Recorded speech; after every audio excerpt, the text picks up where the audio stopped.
সর্বোচ্চ আদালতে 26/11 মুম্বাই হামলায় অভিযুক্ত আজমল কাসাবের ফাঁসির সাজাই বহাল। ধরা পড়ার 18 মাস পর 2010 সালের 6ই মে ট্রায়াল কোর্ট আজমল কাসাবকে মৃত্যুদণ্ডের নির্দেশ দেয়।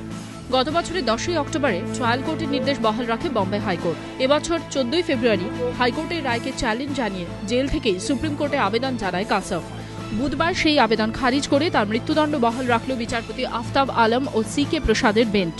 পাশাপাশি স্বচ্ছ বিচার হচ্ছে না বলে কাসাব যে অভিযোগ জানিয়েছিল তাও এদিন খারিজ করে দিয়েছে আদালত।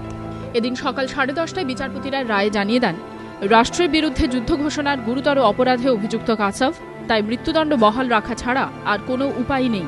পাশাপাশি আদালত এদিন রায় দিতে গিয়ে জানিয়ে দিয়েছে, এটা এখন জলের মতো পরিষ্কার যে এই ঘটনা চক্রান্তে জড়িত পাকিস্তানিরাই। সরকার পক্ষের আইনজীবী উজ্জ্বল নিকমও এদিন বলেন, পাকিস্তানের মাটিতেই যে ভারতের বিরুদ্ধে যুদ্ধের ষড়যন্ত্র হয়েছিল সুপ্রিম কোর্টের এই রায়ে তা প্রমাণ হয়ে গেল।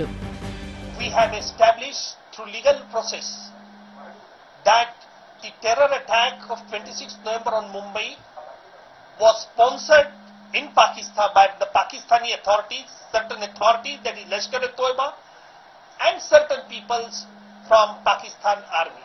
ये जो केस चला काफ़ी महीने चला यहाँ पे, क्योंकि इसमें कई सारे लीगल क्वेश्चंस थे, कई सारे इश्यूज जो पब्लिक इंटरनेशनल लॉ के थे, और जो सबसे महत्वपूर्ण फाइंडिंग है वो ये है कि ऐसे ऑफेंसेस जो हैं principally offence of waging war against the state है।